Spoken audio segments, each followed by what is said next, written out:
Chère fleuve méridienne, cher fleuve méridien, bonjour.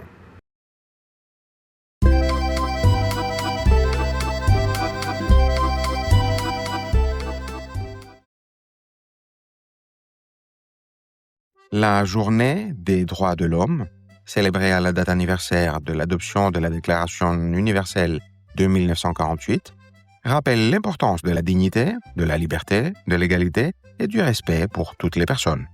Cette date correspond aussi à la Journée internationale pour le droit des animaux, durant laquelle plusieurs organisations défendent la protection des êtres vivants et dénoncent la cruauté animale. Cette double célébration invite à réfléchir à l'universalité des droits et à la manière de mieux protéger les plus vulnérables, humains ou non. Voie F, destination sentier tracé. Attention au départ.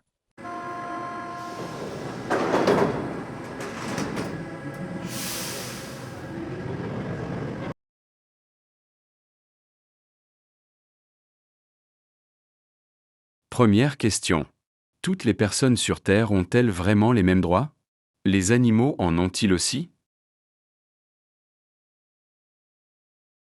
On peut expliquer si ces droits sont respectés ou non selon les pays. Par exemple, le droit d'aller à l'école, d'être soigné, d'être en sécurité ou de s'exprimer librement. Pour les animaux, certaines personnes pensent qu'ils devraient être protégés et vivre sans souffrance, tandis que d'autres estiment que les lois ne sont pas encore suffisantes.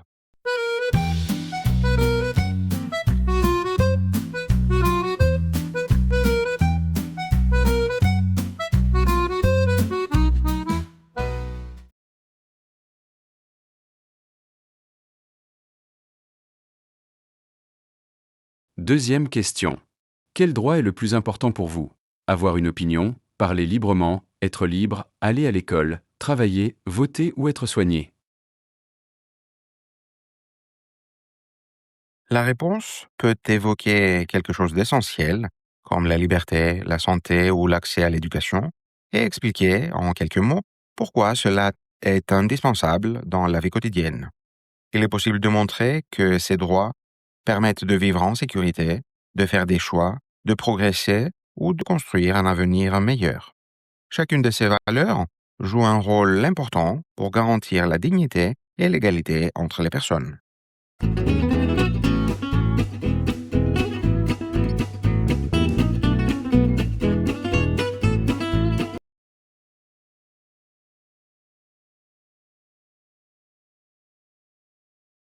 Troisième question. À votre avis, quel animal mérite davantage de protection et de droits? Certaines personnes pensent aux animaux domestiques, comme les chiens ou les chats, d'autres aux animaux sauvages menacés, comme les tigres ou les éléphants. Il est possible d'expliquer ce choix en parlant des menaces qui pèsent sur eux, qu'il s'agisse du braconnage, de la pollution, de la maltraitance, de la disparition de leur habitat ou d'autres formes de danger.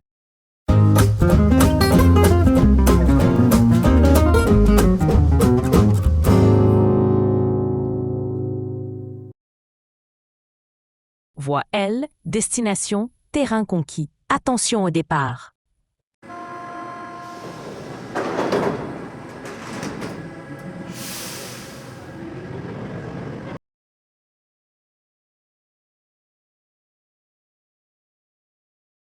Première question. Existe-t-il encore des pays où les droits de l'homme sont violés? La liberté d'expression est-elle toujours respectée dans tous les pays? La réflexion peut évoquer des situations où la presse est censurée, où les opposants politiques sont arrêtés, où certaines populations n'ont pas accès à des droits fondamentaux comme l'éducation, la justice ou la santé. Dans de nombreux pays, la liberté d'expression reste fragile. Elle peut être bien protégée, mais aussi limitée par des lois strictes, ou même dangereuse à exercer lorsqu'elle expose à des menaces ou à des sanctions. Cette diversité de situations montre que les droits de l'homme ne sont pas garantis de manière uniforme dans le monde.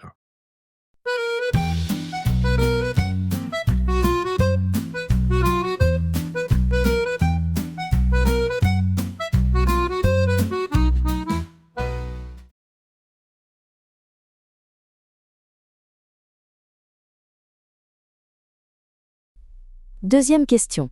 Les traditions comme la corrida, le rodéo et les combats de coqs ou de chiens peuvent-elles justifier la souffrance des animaux? Devrait-on interdire ces spectacles? Certains défendent ces traditions au nom de la culture ou de l'histoire, tandis que d'autres estiment qu'aucune pratique ne devrait justifier la cruauté envers les animaux. La réponse peut présenter les arguments des deux positions, montrer ce que chaque camp met en avant, identité culturelle, respect du vivant ou évolution des mentalités, et conclure sur la place éthique accordée aux animaux dans la société actuelle.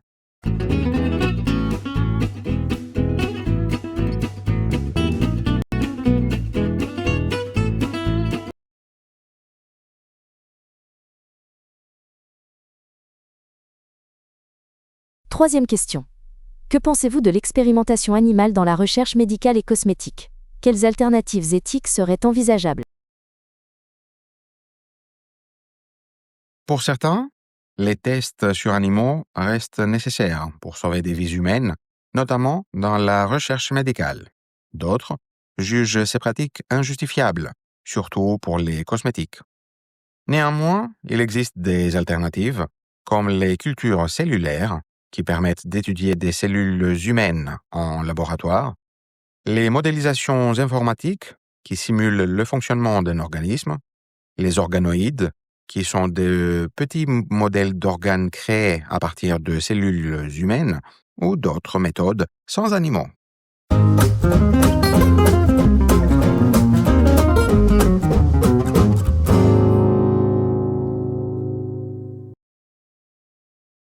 Voie E, destination, sommet atteint. Attention au départ.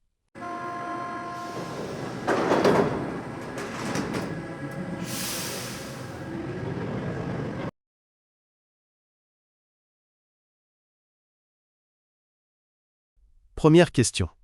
Les droits de l'homme sont-ils réellement universels ou culturellement relatifs? Cette question permet d'analyser la tension entre un idéal universel, défendu par la Déclaration de 1948, et les réalités culturelles, politiques ou religieuses qui influencent la manière dont ces droits sont appliqués. Pour certains, un socle commun est indispensable pour protéger chaque individu. Pour d'autres, chaque culture possède ses propres valeurs et interprétations, ce qui rend l'application des droits plus complexe.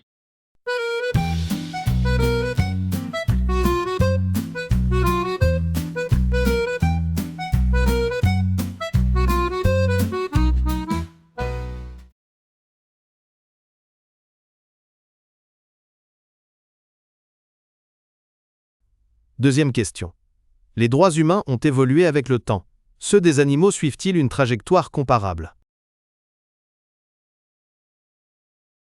Certains évoquent la reconnaissance progressive des droits humains avec l'abolition de l'esclavage, les avancées pour les femmes ou la protection des enfants, et observent un mouvement comparable pour les animaux, comme les lois contre la maltraitance, l'interdiction des tests cosmétiques ou la fermeture de certains cirques. La réponse peut alors interroger les limites de cette évolution, les résistances qu'elle rencontre et les questions philosophiques qu'elle soulève.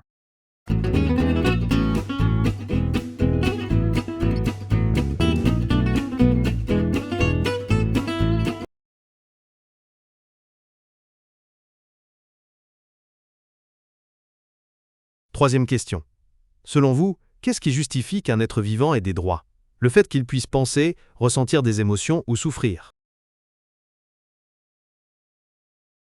La réflexion peut aborder plusieurs critères.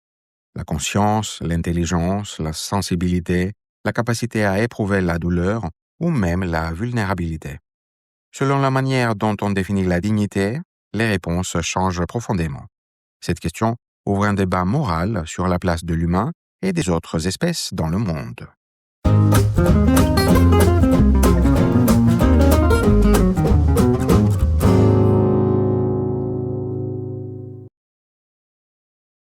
Prochain arrêt.